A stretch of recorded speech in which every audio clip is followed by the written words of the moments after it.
You got a motion filed? Yeah, oh yes, absolutely. I actually had issues to discuss before I crossed. But the court reporter needs to pick you up. Here, you don't have to be at the podium, but at least have a seat at that table where that microphone is. Threats, coercion, and I'm under duress. I'll cross. You're under duress? How are you under duress? Buckle up, guys. This hearing wastes no time diving into chaos. The defendant starts with, "I'm under duress," sovereign citizen code for, "We're about to take the scenic route to nowhere." Judge Oakley, known for zero tolerance, immediately takes charge. But instead of focusing, the defendant piles on default judgments, missing dates, and swearing-in complaints. Every yes or no turns into a lecture. You can already feel Oakley bracing himself for a long, bumpy ride. Well, Your Honor, as stated in my motion, there's actually project word that was since been signed by a judge. I have lawsuits filed on all of this stuff right now, which I know that they received. Hold on, brother, wait. I'm just asking you to have a seat at the chair with a microphone. Oh, I understand that. I'll do it. Okay. The final check. That's fine. Just make sure you talk to the microphone. Absolutely. Okay. All right, you can sit down. Okay. So I think this is your motion to dismiss, right? Yes, I have a few in there that I've been repeatedly trying to be dismissed. Which one do you want to start with first?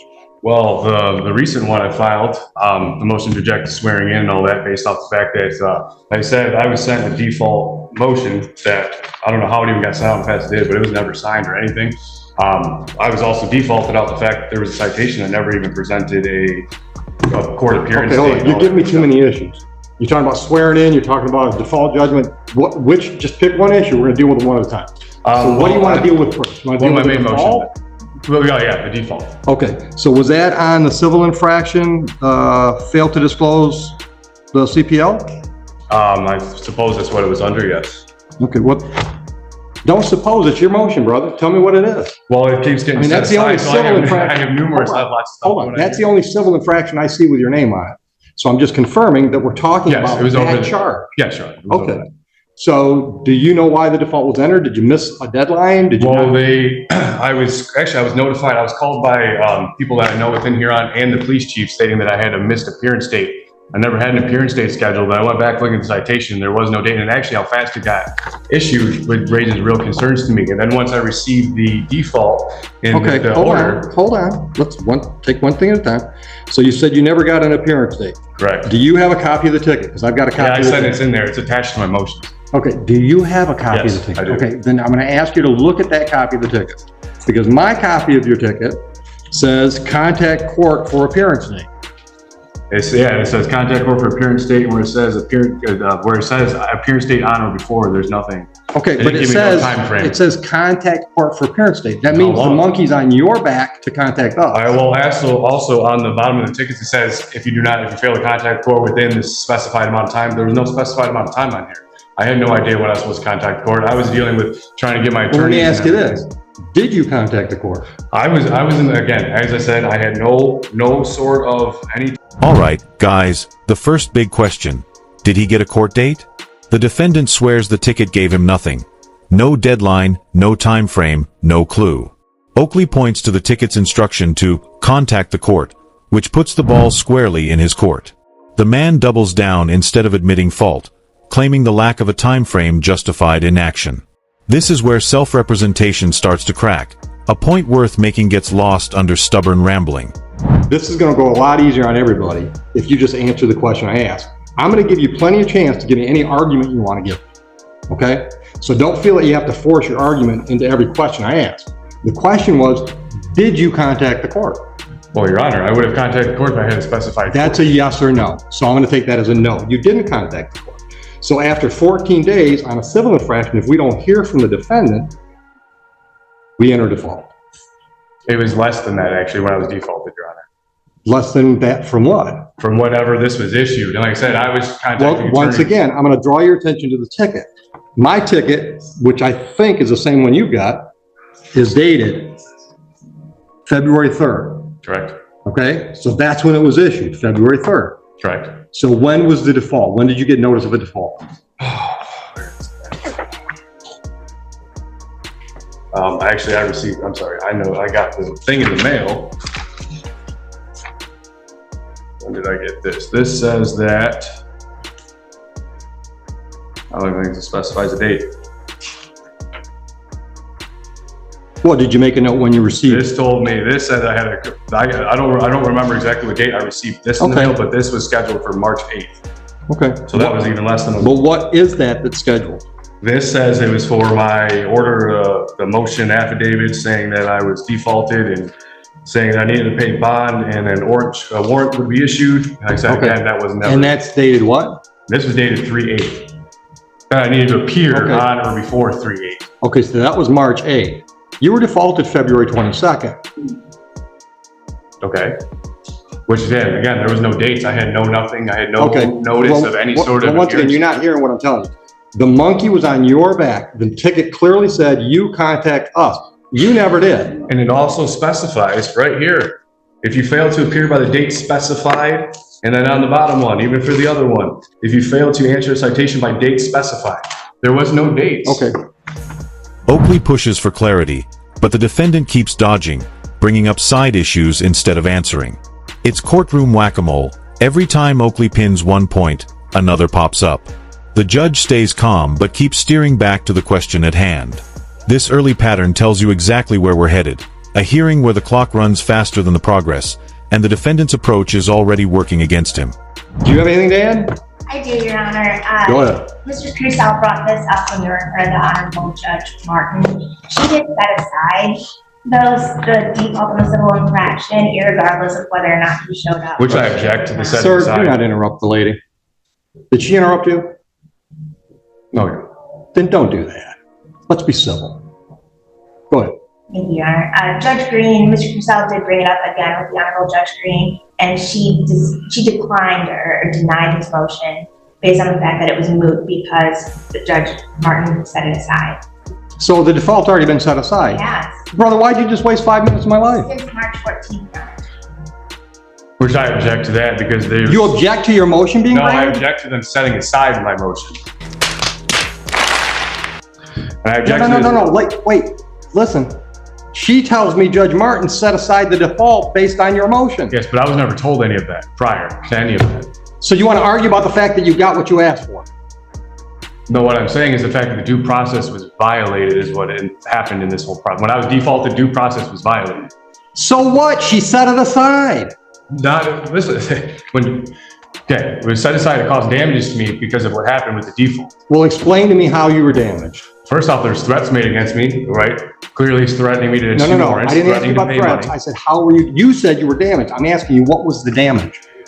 But the fact that I was threatened to come in and pay money or warrants would How be was that issued for my damaged? arrest. And I was being threatened by Huron Police, which I have on record. What's the damage? What do you mean? The fact that I had to come in and pay money or I would have been, they'd have been issued What money warrants. did you pay? Huh? What money did you pay? $280. I had the receipt and everything. It was all attached to my motions. They just keep trying to set it aside. And Judge Green never said a word to me Stop. about any of that. It's been set aside.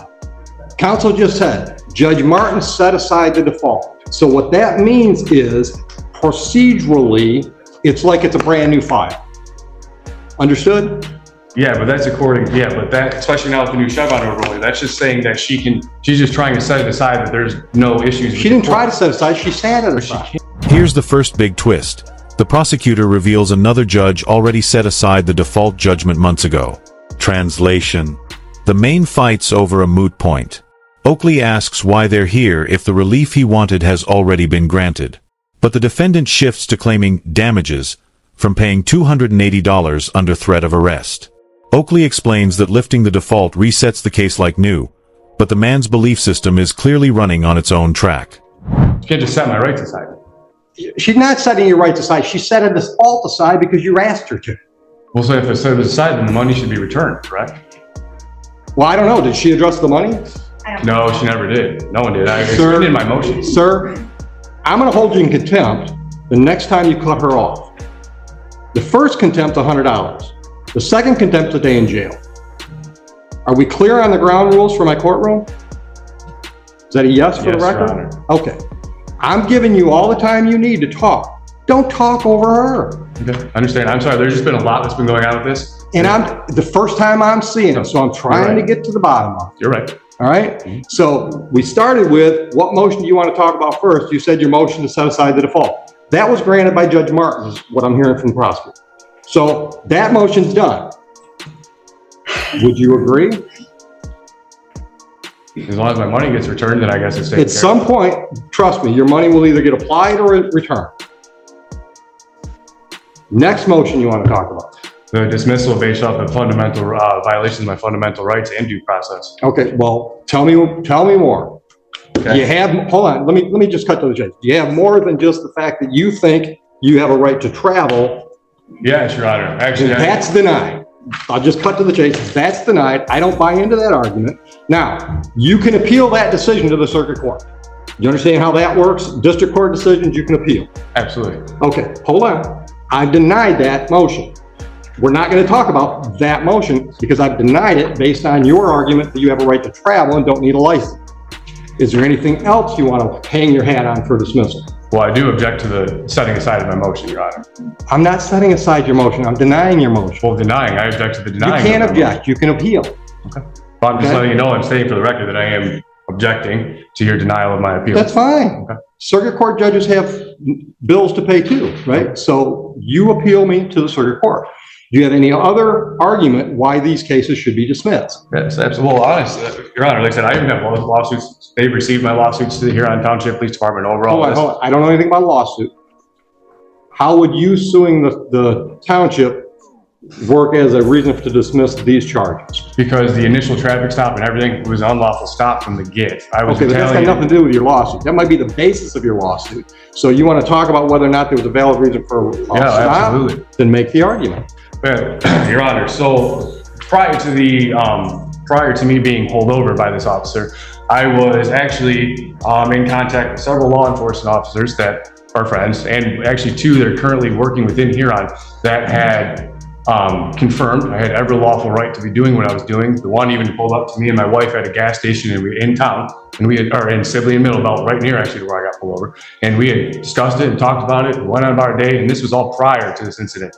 I had two other interactions with this officer where I had specifically told him, I've already been confirmed and doing lawful, I'm well within my lawful rights, I have it documented, you need to go talk to the sergeant that I've been talking to, and a couple other buddies, right? I gave him that opportunity. It was shortly after that, and I had that confirmation well prior to me even being pulled over, okay? So then, this officer seen me leaving my house, pulling off my dead end dirt road, proceeded, like I said, I even told him, I've already had this, I've already used this, you need to go talk to the sergeant. Right. Chose not to. Pulled me over, walked up, just started demanding ID and everything from me, and wouldn't identify himself, none of that good stuff. And then now this is where it's all led to. And I informed him, I have body cams, I have my own recording. And like I said, I have a lot. Okay, but you started out by saying you wanted this dismissed because there was not probable cause for the stop, Correct. okay?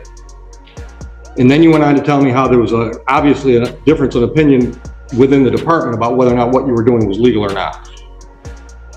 Well, I Is that a specifically fair stated. summation?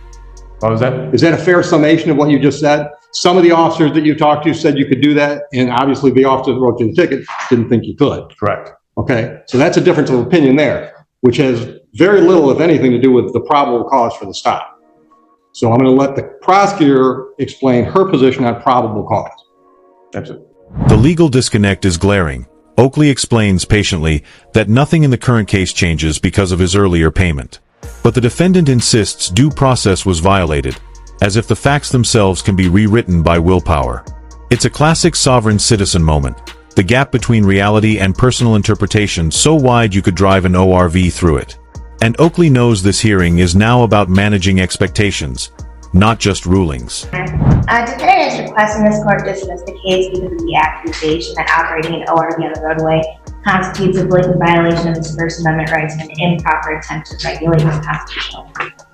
In his most recent motion, he does accurately cite Terry v. Ohio as controlling.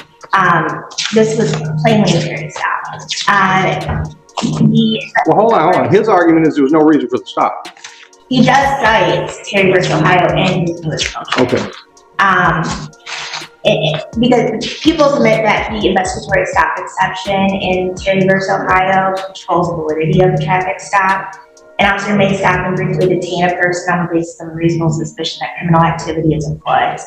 Defendant claims that he was stopped without legal justification. Rather, defendant was stopped for operating an ORV on the roadway in violation of MCL 324.81122 as adopted by the Huron Township ordinance.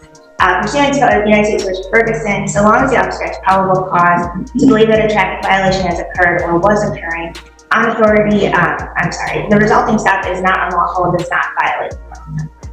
On authority of state law and township ordinance, a person shall not operate an ORV which is not registered upon a public highway, street, or right-of-way. On the date and time of the offense, the defendant operated an ORV which was not registered, specifically an ATV on Middlebelt Road, a public highway in Huron Township. Additionally, during the course of the investigatory stop, the defendant failed to provide a valid driver's license and failed to immediately disclose that he was a valid CPL holder and carrying a firearm, which is why he was cited. Things turn sharp when the defendant interrupts the prosecutor. Oakley instantly lays out a contempt warning, a $100 fine for the first offense and a day in jail for the second. The judge also shuts down the right to travel talking point without hesitation. In his courtroom, sovereign citizen mythology is DOA. But the man's counter is to object to everything, forcing Oakley to remind him objections here mean nothing. Their place is in trial records for appeals. All right, Which so, I object to the. hold on. All right, so the one misdemeanor is operate the ORV on the roadway, and the other one is fail to display a valid license. Okay, all right. So that's her response to your argument. They didn't have probable cause. What's your reply to her response? Well, I object to her terms of operate. There's no evidence that I was operating anything. Okay, let me stop you. I killed that when I said the whole traveling thing doesn't go anywhere with me. Operating and traveling, as you define operating, or as you define traveling, we define it operating. So hold on, I've already ruled on that issue. You can appeal that decision to the circuit court. We're not going to plow that field again. So now we're talking about probable cause. What I just heard was the township has an ordinance that says nobody can operate an ORV on a roadway. Would you agree that's an ordinance in the township? Your Honor, I may agree. Yes with or that. no? Mr. Yes, I agree with that. Okay, stop. If that's a valid argument or ordinance, and when I say valid, I don't mean if it's constitutional, if it's, stood the test of a challenge. I mean, if it's on the books, all right? If it's a valid ordinance and the officer sees you doing what that ordinance says you can't do, and he pulls you over, that's plenty of probable cause for the stop. So your motion to dismiss for lack of probable cause is also denied. Do you need me to clarify that ruling for your appeal reason? Yes, actually, because Your Honor, I object to What the do fact you that not it's calling it an understand? ORV. Sir, your objections mean shit to me, okay? I don't care what you're objecting to. I don't expect people to like every decision I make. That's why there's an appellate process. So you keep saying, I object. I don't care, all right? It's not helpful for today's process. My decision to deny your motion to dismiss based on lack of probable cause is because there was probable cause, because there was a clear ordinance on the books that the officer thought you were violating. That gives the officer a reason to stop you. Do you have any other reasons why you think these matters should be dismissed today? Yes, absolutely. First off, they're trying to label my private property as an ORV. It was not an ORV, and it's not even technically an ORV. If you look up the definition of ORV, it is not an ORV. If you look up the definition of automobile or vehicle or any of that sense, that's what it falls under. It does not fall under an ORV. They're just trying to label it as an ORV is what is happening. Okay.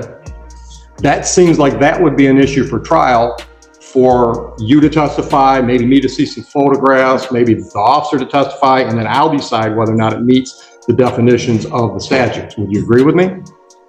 Because that seems like a triable issue. I suppose, yes. Okay, well, this isn't the trial. Well, I understand I don't that. think it's scheduled for trial. Right, this is just motion. All right. Any other issues that you want to hang your hat on as why it should be dismissed?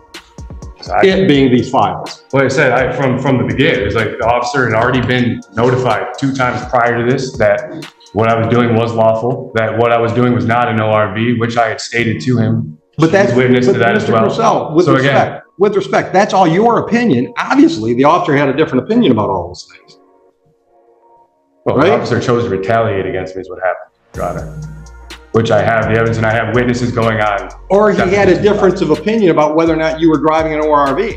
Or just didn't understand the laws. That or the could be actual too. wording. The defendant keeps pushing, turning the hearing into an endless loop of objections and repetition. Oakley's patience is firm but thinning. Each interruption risks tipping into contempt territory. What's striking is how the man seems more focused on recording these moments for his own narrative than on winning the legal battle in front of him. It's less about persuading the judge and more about cementing his personal victory for an audience outside the courtroom. That could be too. But guess who gets to make those decisions? At trial. Well, honestly, in the trial, I'd request a jury trial, which is guaranteed. Well, you can't get a jury trial on the civil infraction, but you can certainly get a jury trial on the misdemeanors. Absolutely. Okay. Do you have anything else to be discussed today on motion day? Well, yeah, and as far as the disclosed CPL, like I said, I have, again, stating I have the body cams and I have my own But recording. sir, stop. That's going to be an issue at your formal hearing, whether or not you violated that civil infraction. Once again, I got to have evidence, right? I got to take testimony. I'm going to hear from you. I'm going to hear from the officer that wrote the ticket. And then I'm going to decide at formal hearing whether or not what you did was reasonable or not reasonable. But today's just motion day. Today's not the trial. No testimony is being taken. Oh, I understand that. Okay. Anything else today? Well, I guess that's no, but like I said, again, for the record, I do object to moving forward. I do object to anything moving forward from this point. File your appeal. No, that's fine. I will. File your appeal. I'm going to. That's fine. Okay. All right. Now, the 200, let's get back to the $280. We'll talk about a jury trial date. Are you going to represent yourself at a jury trial? Yes, Your Honor. Good luck. All right. Now, Mr. Crusoe, I'm going to strongly suggest that you get an attorney involved in this. And we've got court-appointed attorneys that will be happy to talk to you from this standpoint. I'm not taking you to law school on the jury trial day. I'm going to assume and treat you accordingly that you know the rules of the game. I understand, Your Honor. You don't. Oh, You might say that. You don't understand the rules. I do. Okay? How many jury trials have you had? None, but I have all the evidence. How many jury trials have you had? Your Honor, none, but I have all the evidence. The evidence isn't the rules. There are a lot of procedural rules that will trip you up if you don't know what you're up against, and you don't. I'm going to suggest to you that even if you want to handle your evidence presentation yourself, you might want to get an attorney involved to help you with the procedural rules, because once again, I'm not going to take you to law school that day. I'm not going to subject the jury to that. It would be a waste of their time. You understand that? All right. Now, and I'm not trying to talk you out of a jury trial. Believe it or not, I'm trying to save you from yourself right now. If you want to have a bench trial, I will be much more lenient with you not knowing what you're doing procedurally, because then it's just our time. But when it's a jury in here, I'm going to run the most efficient jury trial I can, and that means I'm going to treat you like you're an experienced lawyer and know all the rules. Okay. All right? All right. So if you decide, number one, that you don't want a jury trial, you want to do a bench trial, let me know long in advance of that date so we can save it for somebody else. Or two, if you want the assistance of an attorney, I will give you the ability to talk to one of our court-appointed attorneys and see if they can assist you in the manner you want to be assisted. Okay. Understood? Yes, Your Honor. Any questions? Nope. Anything else? Okay. Have a nice day. Thank you. Now the probable cause argument hits the floor. The defendant claims officers agreed he was lawful, so the stop was invalid.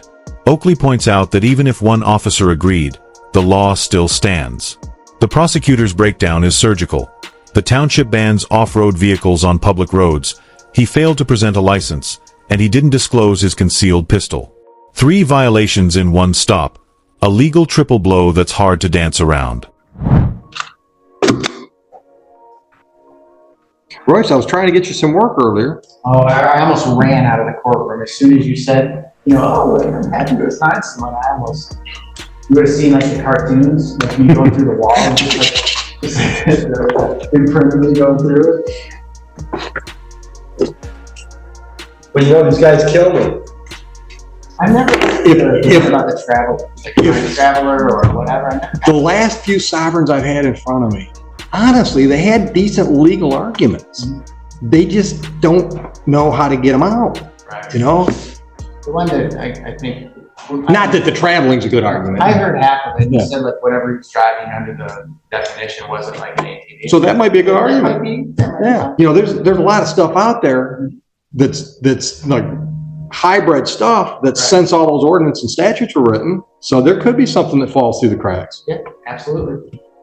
But he's not going to get anywhere with his vitriol. No, what is this weird thing? What is the traffic? I don't understand that. It goes way back when we traveled, you know, I know this. without machines. We have a constitutional right to travel. Is it some kind of like? That's what they're using. They're saying I've got a constitutional right to travel and you can't restrict my right to travel by making me have a driver's license. Okay.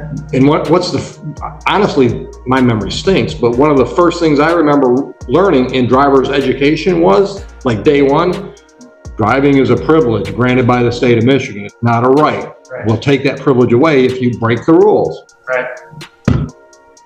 Yes, you've been pretty, Well, and that's what I try to shut them off. It's like, look, I don't buy that argument. I'm going to deny your argument, but go ahead, appeal me. Right. You know, if you really think you're on solid footing legally, go appeal me. Circuit court judge can tell me I'm wrong, which ain't going to happen because those arguments have been tried repeatedly. Oakley pounces on the contradiction, rejecting a driver's license while holding a government-issued concealed pistol license. The judge explains probable cause is simple. If the officer sees a violation, the stop is lawful, end of story. The defendant pivots to say his vehicle isn't an ORV, but Oakley shuts it down as a trial issue. Every attempt to reopen settled matters gets clipped before it can derail the hearing, keeping the case tightly on track.